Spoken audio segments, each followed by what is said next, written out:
23 de novembro de 2024, sábado da 33ª semana do Tempo Comum. Em nome do Pai, do Filho e do Espírito Santo. Amém. Meus queridos filhos e filhas, muito bom dia, vos saúdo com a paz de Jesus. Louvado seja Deus nos encontrarmos nesta manhã deste sábado, fim de semana chegou, que nós o vivamos de maneira intensa, convivendo com nossas famílias, convivendo com nossos amigos. Bendito seja Deus. Meus queridos, nós vamos meditar nesta manhã deste sábado a leitura do livro do Apocalipse de São João, no capítulo 11, versículos do 4 ao 12. Disseram a mim, João: estas duas testemunhas são as duas oliveiras e os dois candelabros que estão diante do Senhor da terra.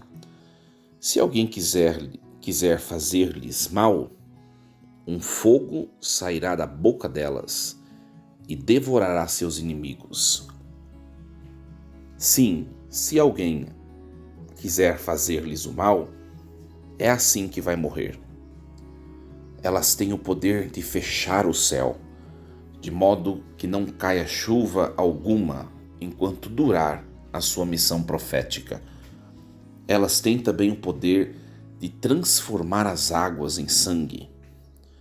E quantas vezes elas quiserem, podem ferir a terra com todo tipo de praga. Quando elas terminarem o seu testemunho, a besta que sobe do abismo vai combater contra elas, vai vencê-las e matá-las. E os cadáveres das duas testemunhas vão ficar expostos na praça da grande cidade, que se chama simbolicamente Sodoma e Egito, e na qual foi crucificado também o Senhor delas. Gente de todos os povos, raças, línguas e nações verão seus cadáveres durante 3 dias e meio e não deixarão que os corpos sejam sepultados. Os habitantes da terra farão festa pela morte das testemunhas. Felicitar-se-ão e trocarão presentes, pois estes 2 profetas estavam incomodando os habitantes da terra. Depois dos 3 dias e meio, um sopro de vida veio de Deus, penetrou nos 2 profetas e eles ficaram de pé. Todos aqueles que os contemplavam ficaram com muito medo. Então ouvi uma voz forte, vinda do céu, e chamando os 2: subi para aqui. Eles subiram ao céu, na nuvem, enquanto os inimigos ficaram olhando. Palavra do Senhor. Graças a Deus. Meus queridos, esse texto de hoje, ele apresenta a visão complexa das chamadas duas testemunhas, simbolicamente representadas por 2 oliveiras e por 2 lâmpadas que estão diante do Senhor de toda a terra, como nós acompanhamos nesse versículo 4, que foi o primeiro versículo a ser proclamado. É anunciada a sua missão profética e também a sua crucifixão e morte, mas por um tempo não definitivo, ou seja, 3 dias e meio.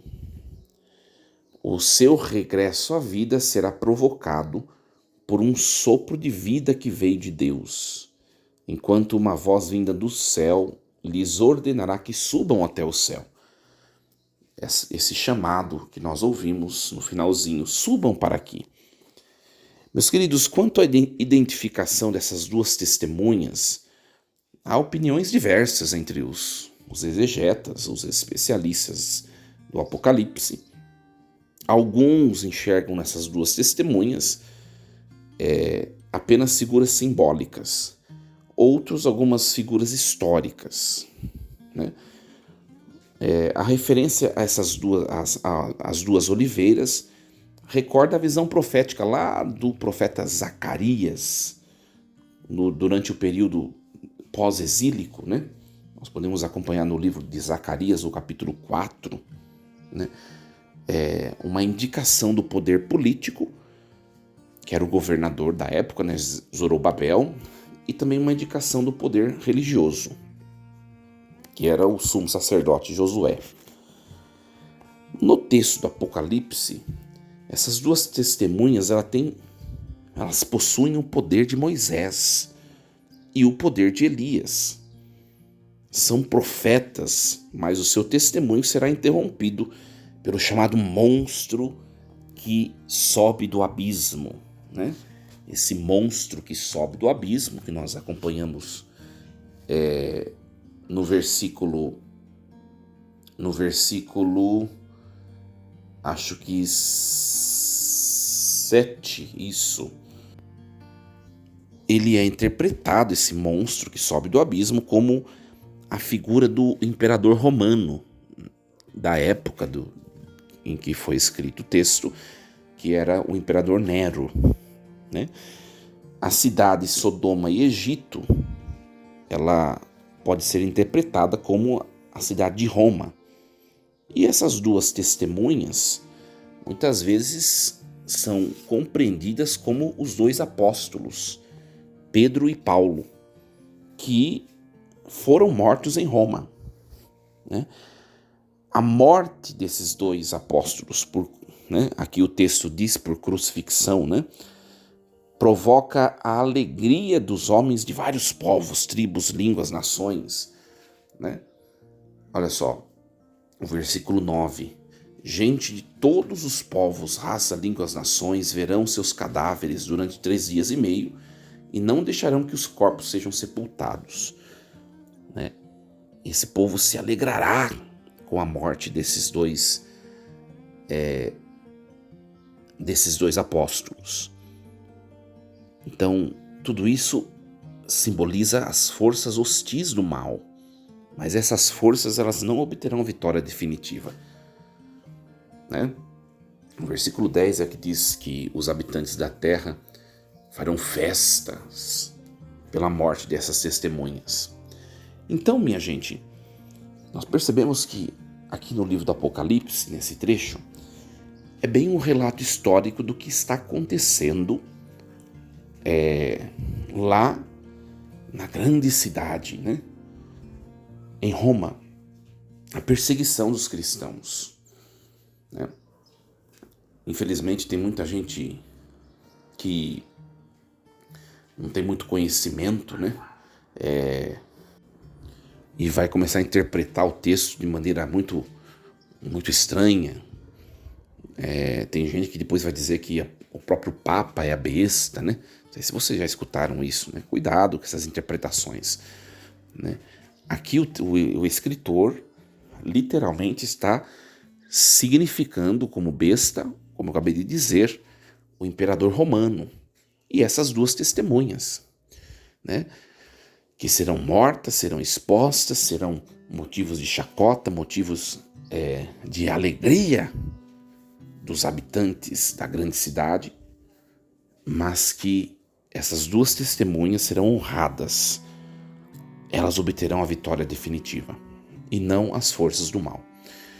Um grande ensinamento para nós nesse livro do Apocalipse, minha gente, é que às vezes as coisas precisam se cumprir na história. E tem situações que se cumprem, que se traduzem em realidade na nossa vida, e muitas vezes nós não compreendemos essas situações, né? Se a gente se perguntar o testemunho desses dois apóstolos, Pedro e Paulo, que foram para Roma, levados para Roma, que foram mortos em Roma, derramaram seu sangue, foram expostos, né? Foram usados para dizer assim: olha, cristãos, cuidado, ó.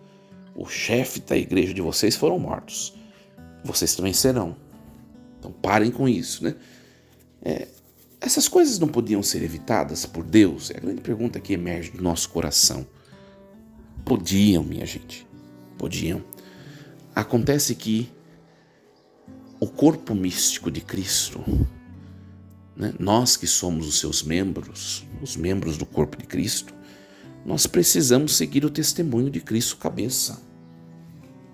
Nós precisamos seguir esse testemunho de Cristo cabeça.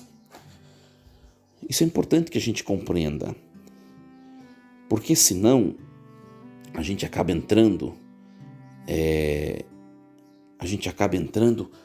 num modo de pensar protestante, com aquela teologia bendita, né? A teologia da prosperidade, em que a cruz não é vontade de Deus, e Deus não se utiliza da cruz para a nossa salvação, mas Deus só quer o bem. Ora, Deus não quer o sofrimento e o mal de ninguém, mas essas coisas acabam por, de maneira contingente, nos acometer, e Deus se utiliza delas para a nossa salvação. Deus se utiliza delas. Isso é importante. Isso é importante, né? E uma outra coisa importante, além de falar da questão do sofrimento, é falar de que mesmo na aparência da destruição, das situações que não tem mais saída, mas não tem mais solução, né? Nós vemos aqui um cenário totalmente triste, né? 2 testemunhas mortas, expostas, outras pessoas, né, caçoando, dando risada. E aí nós vemos no finalzinho do texto, subir para aqui, ou seja, essas testemunhas, elas adentrarão na presença vivaz de Deus. Então, o que o texto quer dizer? O mal, ele não vai ser o ponto final. O sofrimento, a morte, a dor. Por isso que vale a pena ser testemunha de Jesus, ser testemunha de Deus. É somente por essa certeza, né? Ontem nós celebrávamos Santa Cecília, e nós temos tantos mártires da igreja primitiva, né? Alexandre, Pedro, Águeda, Luzia, Lourenço, Inácio de Antioquia, enfim, tantos mártires da igreja primitiva. O que será que fascinava esses homens e mulheres e os faziam entregar sua vida para alguém que eles não viram pessoalmente? Jesus de Nazaré. O que fazia-os se fascinar e derramar o seu sangue? Exatamente, minha gente, a certeza da coroa da glória diante do enfrentamento do mal. Então, que nós aprendamos com esses testemunhos bonitos da leitura de hoje a também enfrentarmos e tocarmos nossa vida. Precisa algo ser feito? Vá lá e faça. Em frente. Precisa uma cruz ser carregada? Vá lá e carregue. E tenhamos sempre junto conosco a figura do Cordeiro imolado que nos faz vitoriosos desde já. Desde já. Que Deus nos ajude a compreender esse mistério tão bonito dessa palavra do Apocalipse. Desejo a você um bom fim de semana, cheio de Deus, sabadou. Aproveite e descanse.